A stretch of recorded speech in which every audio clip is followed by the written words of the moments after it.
and welcome children to my teaching platform Economics with Nilanjana. Please comment 2026 in my comment section and ping me in my WhatsApp, the number given in the comment section as well as on my screen, so that I can provide you the free PDF of all the chapters, the PowerPoint, so that you can have at a glance ready reckoner just before your examination, and also the simulation of 40 marks each for all the chapters of Indian economic development, just like a sample paper, so that whenever you sit with your economics AISSC question paper on the 18th of March 2026, you find it as easy as anything and you will ace the subject. Anyway, let's start with the reforms of China. We have to remember one thing. Reforms of China was very different from that happened in India in 1991. Reforms in China was not under the compulsion of any international monetary institute as was of India, because India was forced to actually liberalize the economy in 1991, and that called for the reform. But in case of China, the leadership, the young leadership of the Politburo wanted to break away from Mao's very traditional strategies and shunning everything foreign, and they wanted the reform badly. Number two, we have to remember that in India, it started with all the sectors together, but in China, they started on a very experimental basis, first with few sectors, and then they moved on to the rest of the country. The third problem that happened, that both India and Pakistan, not only they did not have any trial before the before the actual reform, also in India and Pakistan, the social infrastructure, that is health and education, were not very much developed, and income equality in the agricultural sector was also not observed. So, but all these things, that is a very robust social infrastructure of health and education, as well as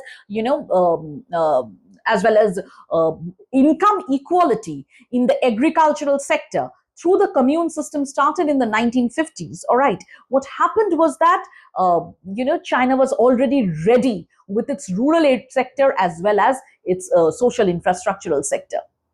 Now, China called for reform in two phases. At first, what happened was, in agriculture, the reform was done so that the farmers were given piece of land to cultivate, but they were not made owners, unlike India. Okay, so basically they were given lands to cultivate where they can retain the income from their cultivation after paying the stipulated taxes. Number two, it is very, very important to note that China actually made special economic zones so that the foreign investment could be attracted. Also, we have to understand that the restriction on foreign goods were lifted. China did not privatize its public sector units, which are called state-owned enterprises, or SOEs in China, but they made these state-owned enterprises to compete with the foreign counterparts. In the second phase, what China did was, China actually worked on the industrial sector. That is, what they did was, all the village-owned, township-owned enterprises were made to operate, all the private sector was made to operate, the state-owned enterprises were facing competition, and a dual pricing system was introduced, in which the agricultural inputs or the industrial inputs will be purchased by government-determined prices, and the rest of the people will be buying other goods and services at the price that is determined in the market. But no such thing, remember, happened in India or Pakistan. Rather, in Pakistan, what happened was that there was a re-emergence of poverty after the reforms of 1988 because of three main reasons. Number one, unorganized policy measure. In 70s, they are nationalizing capital goods. In the 80s, they are denationalizing capital goods. They are privatizing them. Also, Pakistan is too very much dependent on agricultural produce. Now, what happens with agricultural produce is that it is volatile. Sometimes it will be high, sometimes it will be low.